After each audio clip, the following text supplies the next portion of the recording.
We all make decisions every day. We want to know what the right thing is to do in domains from the financial to the gastronomic to the professional to the romantic. And surely, if somebody could really tell us how to do exactly the right thing at all possible times, that would be a tremendous gift.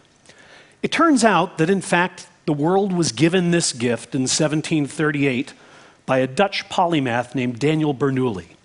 And what I want to talk to you about today is what that gift is, and I also want to explain to you why it is that it hasn't made a damn bit of difference. Now, this is Bernoulli's gift. This is a direct quote. And if it looks like Greek to you, it's because, well, it's Greek. But the simple English translation, much less precise, but it captures the gist of what Bernoulli had to say, was this: the expected value of any of our actions, that is, the goodness that we can count on getting, is the product of two simple things: the odds that this action will allow us to gain something, and the value of that gain to us. In a sense, what Bernoulli was saying is if we can estimate and multiply these two things, we will always know precisely how we should behave. Now, this simple equation, even for those of you who don't like equations, is something that you're quite used to. Here's an example. If I were to tell you, let's play a little coin toss game, and I'm going to flip a coin, and if it comes up heads, I'm going to pay you $10, but you have to pay $4 for the privilege of playing with me, most of you would say, sure, I'll take that bet, because you know that the odds of you winning are 1/2. The gain, if you do, is $10. That multiplies to 5, and that's more than I'm charging you to play. So the answer is yes. This is what statisticians technically call a damn fine bet. Now, the idea is simple when we're applying it to coin tosses, but in fact, it's not very simple in everyday life. People are horrible at estimating both of these things, and that's what I want to talk to you about today. There are two kinds of errors people make when trying to decide what the right thing is to do, and those are errors in estimating the odds that they're going to succeed and errors in estimating the value of their own success. Now, let me talk about the first one first. Calculating odds would seem to be something rather easy. There are 6 sides to a die, 2 sides to a coin, 52 cards in a deck. You all know what the likelihood is of pulling the ace of spades or of flipping a heads. But as it turns out, this is not a very easy idea to apply in everyday life. That's why Americans spend more, I should say, lose more gambling than on all other forms of entertainment combined. The reason is, this isn't how people do odds. The way people figure odds requires that we first talk a bit about pigs. Now, the question I'm going to put to you is whether you think there are more dogs or pigs on leashes observed in any particular day in Oxford. And of course, you all know that the answer is dogs. And the way you know that the answer is dogs is you quickly reviewed in memory the times you've seen dogs and pigs on leashes. It was very easy to remember seeing dogs, not so easy to remember pigs, and each one of you assumed that if dogs on leashes came more quickly to your mind, then dogs on leashes are more probable. That's not a bad rule of thumb, except when it is. So, for example, here's a word puzzle. Are there more 4-letter English words with R in the third place or R in the first place? Well, you check memory very briefly, make a quick scan, and it's awfully easy to say to yourself, ring, rang, rung, and very hard to say to yourself, bear, park. They come more slowly. But in fact, there are many more words in the English language with R in the third than the first place. The reason words with R in the third place come slowly to your mind isn't because they're improbable, unlikely, or infrequent. It's because the mind recalls words by their first letter. You kind of shout out the sound, and the word comes. It's like the dictionary. It's hard to look things up by the third letter. So this is an example of how this idea that the quickness with which things come to mind can give you a sense of their probability, how this idea can lead you astray. It's not just puzzles, though. For example, when Americans are asked to estimate the odds that they will die in a variety of interesting ways, these are estimates of number of deaths per year per 200 million US citizens. And these are just ordinary people like yourselves who are asked to guess how many people die from tornado, fireworks, asthma, drowning, etc. Compare these to the actual numbers. Now you see a very interesting pattern here, which is, first of all, 2 things are vastly overestimated, namely tornadoes and fireworks. 2 things are vastly underestimated, dying by drowning and dying by asthma. Why? When was the last time you picked up a newspaper and the headline was, "Boy dies of asthma"? It's not interesting because it's so common. It's very easy for all of us to bring to mind instances of news stories or newsreels where we've seen tornadoes devastating cities, or some poor schmuck who's blown his hands off with a firework on the 4th of July. Drownings and asthma deaths don't get much coverage. They don't come quickly to mind, and as a result, we vastly underestimate them. Indeed, this is kind of like the Sesame Street game of which thing doesn't belong. And you're right to say it's the swimming pool that doesn't belong, because the swimming pool is the only thing on this slide that's actually very dangerous. The way that more of you are likely to die than the combination of all three of the others you see on this slide. The lottery is an excellent example, of course, an excellent test case of people's ability to compute probabilities.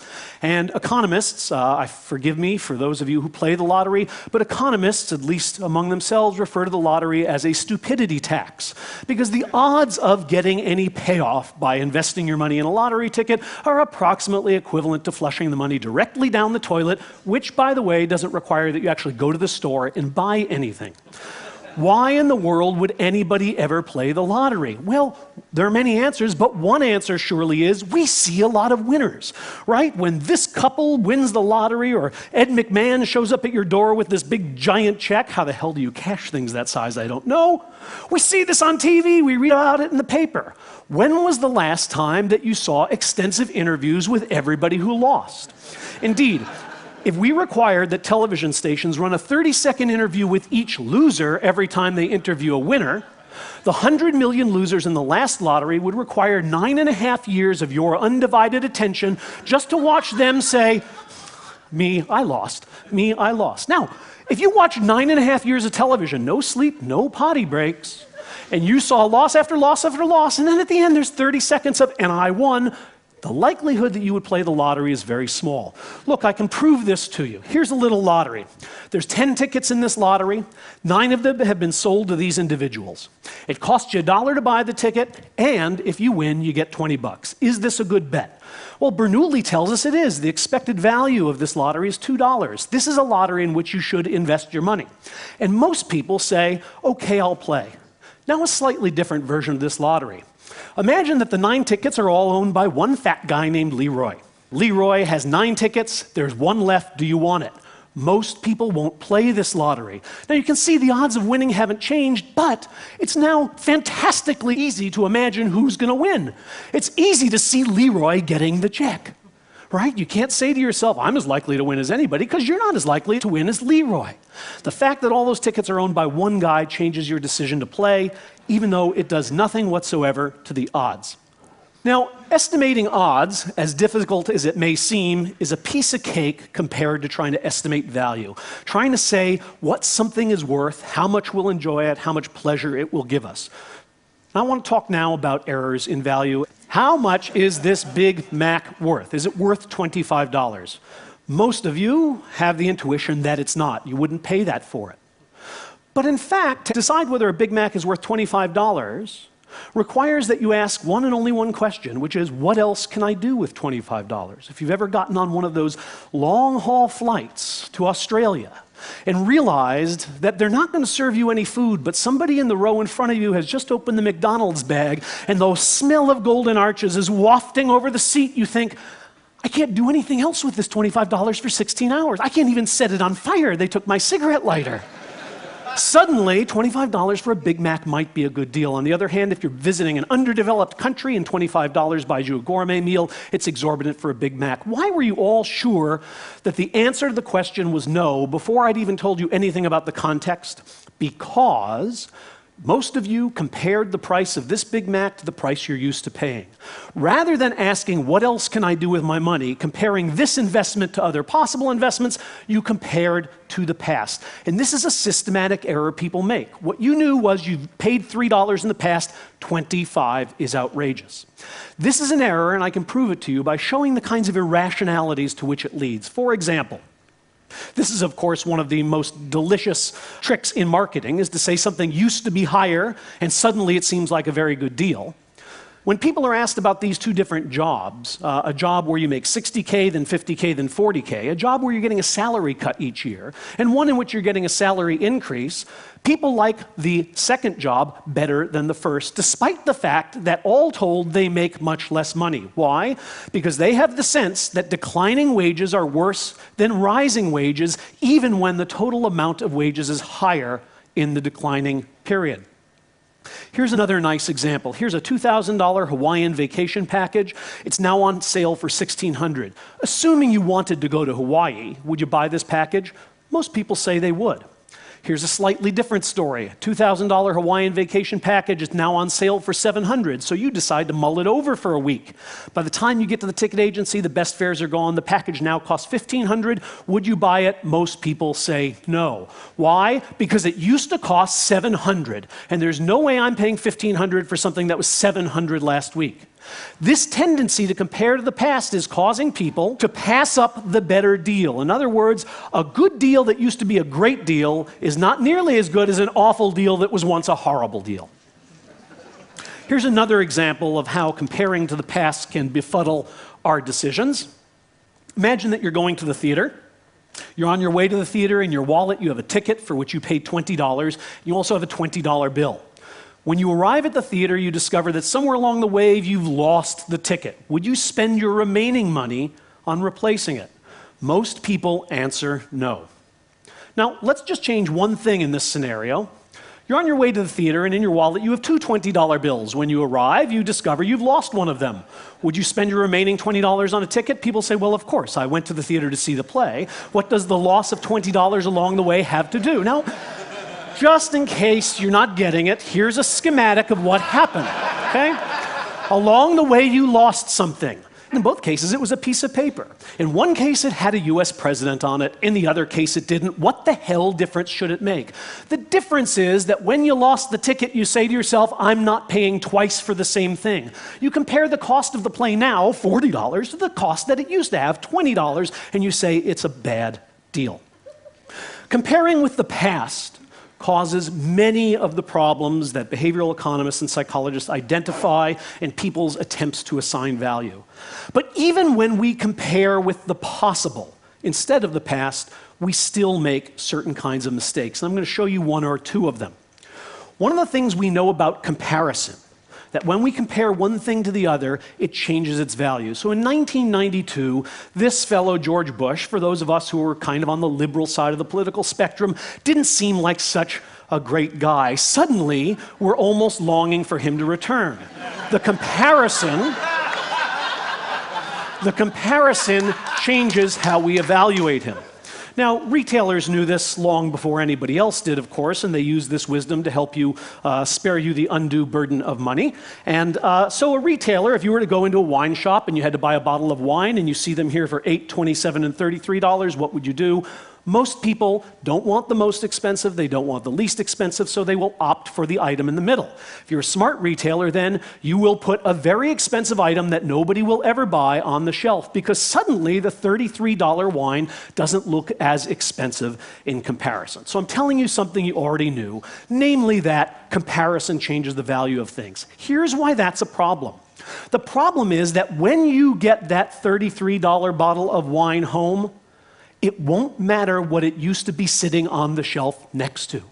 The comparisons we make when we are appraising value, when we are praising value, when we're trying to estimate how much we'll like things, are not the same comparisons we'll be making when we consume them.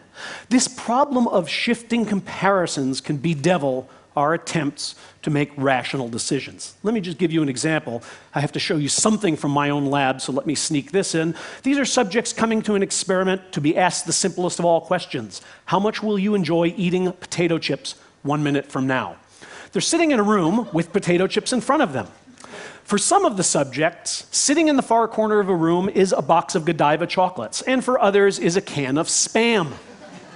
In fact, these items that are sitting in the room change how much the subjects think they're going to enjoy the potato chips. Namely, those who are looking at Spam think potato chips are going to be quite tasty. Those who are looking at Godiva chocolate think they won't be nearly so tasty. Of course, what happens when they eat the potato chips?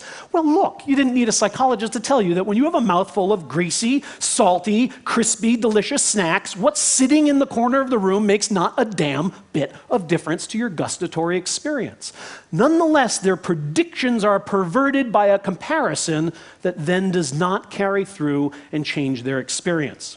You've all experienced this yourself, even if you've never come into our lab to eat potato chips. So here's a question. You want to buy a car stereo. The dealer near your house sells this particular stereo for $200, but if you drive across town, you can get it for $100. So would you drive to get 50% off, saving $100? Most people say they would. They can't imagine buying it for twice the price when with one trip across town they can get it for half off. Now, let's imagine instead you wanted to buy a car that had a stereo and the dealer near your house had it for $31,000, but if you drove across town, you could get it for $30,900. Would you drive to get it? This .003 savings, the $100? Most people say no. I'm going to schlep across town to save $100 on the purchase of a car. This kind of thinking drives economists crazy, and it should. Because this $100 that you save, hello, doesn't know where it came from. It doesn't know what you saved it on. When you go to buy groceries with it, it doesn't go, I'm the money saved on the car stereo, or I'm the dumb money saved on the car. It's money. And if a drive across town is worth $100, it's worth $100 no matter what you're saving it on. People don't think that way. That's why they don't know whether their mutual fund manager is taking 0.1 or 0.15% of their investment, but they clip coupons to save $1 off of toothpaste. Now, you can see this is the problem of shifting comparisons, because what you're doing is you're comparing the $100 to the purchase that you're making. But when you go to spend that money, you won't be making that comparison. You've all had this experience. If you're an American, for example, you've probably traveled in France, and at some point you may have met a couple from your own hometown, and you thought, oh my God, these people are so warm. They're so nice to me. I mean, compared to all these people who hate me when I try to speak their language and hate me more when I don't, these people are just wonderful. And so you tour France with them, and then you get home and you invite them over for dinner, and what do you find? Compared to your regular friends, they are boring and dull, right? Because in this new context, the comparison is very, very different. In fact, you find yourself disliking them enough almost to qualify for French citizenship. Now, you have exactly the same problem when you shop for a stereo. You go to the stereo store, you see two sets of speakers, these big boxy monoliths, and these little sleek speakers, and you play them and you go, you know, I do hear a difference. The big ones sound a little better. And so you buy them and you bring them home and you entirely violate the decor of your house. And the problem, of course, is that this comparison you made in the store is a comparison you will never make again. What are the odds that years later you'll turn on the stereo and go, sounds so much better than those little ones, which you can't even remember hearing? The problem of shifting comparisons is even more difficult when these choices are arrayed over time. People have a lot of trouble making decisions about things that will happen at different points in time. And what psychologists and behavioral economists have discovered is that by and large, people use two simple rules. So let me give you one very easy problem, a second very easy problem, and then a third hard problem. Here's the first easy problem. You can have $60 now or $50 now, which would you prefer? This is what we call a one-item IQ test, okay? All of us, I hope, prefer more money, and the reason is we believe more is better than less. Here's the second problem. You can have $60 today or $60 in a month. Which would you prefer? Again, an easy decision because we all know that now is better than later. What's hard in our decision-making is when these two rules conflict. For example, when you're offered $50 now or $60 in a month. This typifies a lot of situations in life in which you will gain by waiting, but you have to be patient. What do we know? What do people do in these kinds of situations? Well, by and large, people are enormously impatient. That is, they require interest rates in the hundred or thousands of percents in order to delay gratification and wait until next month for the extra $10. Maybe that isn't so remarkable, but what is remarkable is how easy it is to make this impatience go away by simply changing when the delivery of these monetary units will happen. Imagine that you can have $50 in a year, that's 12 months, or $60 in 13 months. What do we find now? People are gladly willing to wait. As long as they're waiting 12, they might as well wait 13. What makes this dynamic inconsistency happen? Comparison. Troubling comparison. Let me show you. This is just a graph showing the results that I just suggested you would show if I gave you time to respond, which is people find that the subjective value of 50 is higher than the subjective value of 60 when they'll be delivered in now or in 1 month respectively, a 30-day delay, but they show the reverse pattern when you push the entire decision off into the future a year. Now, why in the world do you get this pattern of results? These guys can tell us. What you see here are two lads, one of them larger than the other, the fireman and the fiddler. They are going to recede towards the vanishing point in the horizon, and I want you to notice two things. At no point will the fireman look taller than the fiddler. No point. However, the difference between them seems to be getting smaller. First it's an inch in your view, then it's a quarter inch, then a half inch, and then finally they go off the edge of the earth. Here are the results of what I just showed you. This is the subjective height, the height you saw of these guys at various points. And I want you to see that two things are true. One, the farther away they are, the smaller they look. And two, the fireman is always bigger than the fiddler. But watch what happens when we make some of them disappear. Right. At a very close distance, the fiddler looks taller than the fireman, but at a far distance, their normal, their true relations are preserved. As Plato said, what space is to size, time is to value. These are the results of the hard problem I gave you. 60 now or 50 in a month. And these are subjective values, and what you can see is our two rules are preserved. People always think more is better than less, 60 is always better than 50, and they always think now is better than later. The bars on this side are higher than the bars on this side. Watch what happens when we drop some out. Suddenly we have the dynamic inconsistency that puzzled us. We have the tendency for people to go for $50 now over waiting a month, but not if that decision is far in the future. Notice something interesting that this implies, namely, that when people get to the future, they will change their minds. That is, as that month 12 approaches, you will say, what was I thinking, waiting an extra month for $60? I'll take the $50 now. Well, the question with which I'd like to end is this: if we're so damn stupid, how did we get to the moon? Because I could go on for about 2 hours with evidence of people's inability to estimate odds and inability to estimate value.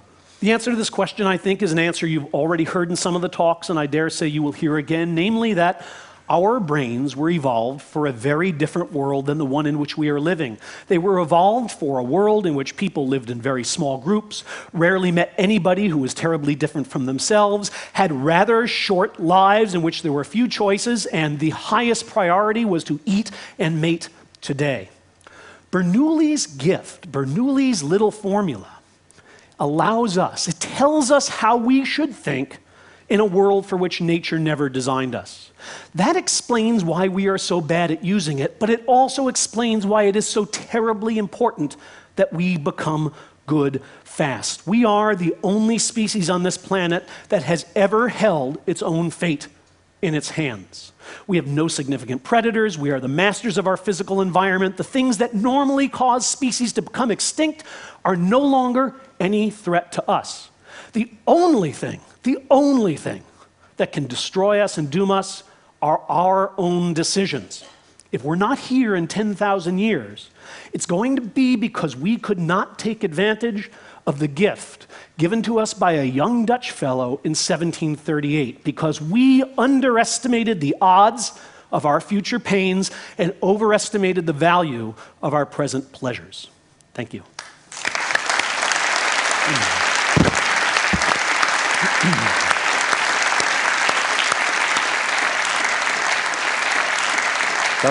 That was remarkable. We have time for some questions for Dan Gilbert. 1 and 2. Bill Liao, would you say that this mechanism is in part how terrorism actually works to frighten us? And is there some way that we could counteract that? I actually was consulting recently with the Department of Homeland Security, which generally believes that American security dollars should go to making borders safer. I tried to point out to them that terrorism was a name based on people's psychological reaction to a set of events, and that if they were concerned about terrorism, they might ask what causes terror and how can we stop people from being terrified, but in addition to stopping the atrocities that we're all concerned about. Surely the kinds of a play that at least American media give to, and forgive me, but in raw numbers, these are very tiny accidents. We already know, for example, in the United States, that more people have died as a result of not taking airplanes because they're scared and driving on highways than were killed in 9/11. Okay? If I told you that there was a plague that was going to kill 15,000 Americans next year, you might be alarmed if you didn't find out it was the flu. These are small-scale accidents, and we should be wondering whether they should get the kind of play, the kind of coverage that they do. Surely that causes people to overestimate the likelihood that they'll be hurt in these various ways and gives power to the very people who want to frighten us. I'd like to hear more on this. So you're saying that our response to terror is, I mean, it's a form of mental bug. Talk more about it. It's outsized. I mean, look, if Australia disappears tomorrow, terror is probably the right response. That's an awful large lot of very nice people. On the other hand, when a bus blows up and 30 people are killed, more people than that were killed by not using their seatbelts in the same country. Is terror the right response? What causes the bug? Is it the drama of the event, that it's so spectacular? Is it the fact that it's an intentional attack by, quote, outsiders? What is it? Yes. It's a number of things, and you hit on several of them. First, it's a human agent trying to kill us. It's not a tree falling on us by accident. Second, these are enemies who may want to strike and hurt us again. People are being killed for no reason instead of good reason, as if there's good reason, but sometimes people think there are. So there are a number of things that together make this seem like a fantastic event. But let's not play down the fact that newspapers sell when people see something in it they want to read. So there's a large role here played by the media who want these things to be as spectacular as they possibly can. I mean, what would it take to persuade our culture to downplay it? Well, go to Israel. Go to Israel and a mall blows up and then everybody's unhappy about it, and an hour and a half later, at least when I was there, and I was 150 feet from the mall when it blew up, I went back to my hotel, and the wedding that was planned was still going on. And as the Israeli mother said, we never let them win by stopping weddings. I mean, this is a society that's learned, and there are others too, that has learned to live with a certain amount of terrorism and not be quite as upset by it, shall I say, as those of us who've not had many terror attacks. But is there a rational fear that actually the reason we're frightened about this is because we think that the big one is to come? Yes, of course. So if we knew that this was the worst attack there would ever be, there might be more and more buses of 30 people, we would probably not be nearly so frightened. I don't want to say, please, I'm going to get quoted somewhere as saying terrorism is fine and we shouldn't be so distressed. That's not my point at all. What I'm saying is that surely rationally, our distress about things that happen, about threats, should be roughly proportional to the size of those threats and threats to come. I think in the case of terrorism, it isn't. And many of the things we've heard about from our speakers today, how many people do you know got up and said, poverty, I can't believe what poverty is doing to this. People get up in the morning, they don't care about poverty. It's not making headlines, not making news, it's not flashy, there are no guns going off. I mean, if you had to solve one of these problems, Chris, which would you solve, terrorism or poverty? That's a tough one. Yeah, there's no question. Poverty by an order of magnitude, a huge order of magnitude, unless someone can show that there's, terrorists with a nuke are really likely to come. The latest I've read, seen, thought is that it's incredibly hard for them to do that. If that turns out to be wrong, we all look silly. But no, poverty, even if that were true, still more people will die from poverty. We've evolved to get all excited about these dramatic attacks. Is that because in the past, in the ancient past, we just didn't understand things like disease and systems that cause poverty and so forth, and so it made no sense for us as a species to put any energy into worrying about those things? People died, so be it, but if you got attacked, that was something you could do something about, and so we evolved these responses? Is that what happened? Well, the people who are most skeptical about leaping to evolutionary explanations for everything are the evolutionary psychologists themselves. My guess is that there's nothing quite that specific in our evolutionary past, but rather, if you're looking for an evolutionary explanation, you might say that most organisms are neophobic. That is, they're a little scared of stuff that's new and different. And there's a good reason to be, because old stuff didn't eat you. Right? Any animal you see that you've seen before is less likely to be a predator than one that you've never seen before. So, you know, when a school bus is blown up and we've never seen this before, our general tendency to orient towards that which is new and novel, I think, is activated. I don't think it's quite as specific a mechanism as the one you alluded to, but maybe a more fundamental one underlying it. Jay Walker. You know, economists love to talk about the stupidity of people who buy lottery tickets, but I suspect you're making the exact same error you're accusing those people of, which is the error of value. I know because I've interviewed about 1,000 lottery buyers over the years. It turns out that the value of buying the lottery ticket is not winning. That's what you think it is. All right? The average lottery buyer buys about 150 tickets a year, so the buyer knows full well that he or she is going to lose, and yet she buys 150 tickets a year. Why is that? It's not because she is stupid or he is stupid. It's because the anticipation of possibly winning releases serotonin in the brain and actually provides a good feeling until the drawing indicates you've lost. Or to put it another way, for the dollar investment, you can have a much better feeling than flushing the money down the toilet, which you cannot have a good feeling from. Now, economists tend to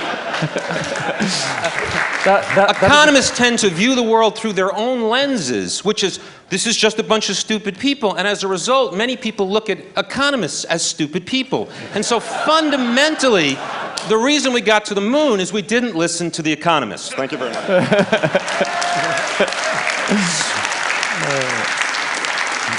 Well, it's a great point.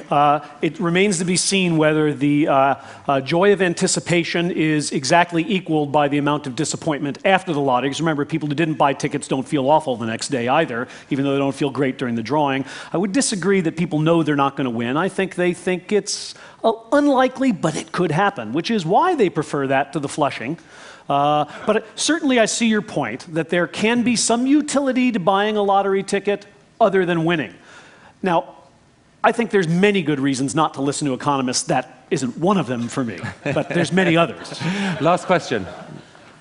My name's Aubrey de Grey from Cambridge. I work on the thing that kills more people than anything else kills. I work on aging, and I'm interested in doing something about it, as we'll all hear tomorrow. I very much resonate with what you're saying, because it seems to me that the problem with getting people interested in doing anything about aging is that by the time aging is about to kill you, it looks like cancer or heart disease or whatever. Do you have any advice? For you or for them? In persuading them. For you in persuading them. Well, it's notoriously difficult to get people to be farsighted. But one thing that psychologists have tried that seems to work is to get people to imagine the future more vividly. One of the problems with making decisions about the far future and the near future is that we imagine the near future much more vividly than the far future. To the extent that you can equalize the amount of detail that people put into their mental representations of near and far future, people begin to make decisions about the two in the same way. So would you like to have an extra $100,000 when you're 65 is a question that's very different than imagine who you'll be when you're 65. Where will you be living? What will you look like? How much hair will you have? Who will you be living with? Once we have all the details of that imaginary scenario, suddenly we feel like it might be important to save so that that guy has a little retirement money. But these are tricks around the margins. I think in general you're battling a very fundamental human tendency, which is to say, I'm here today, and so now is more important than later. Dan, thank you. Members of the audience, that was a fantastic session. Thank you.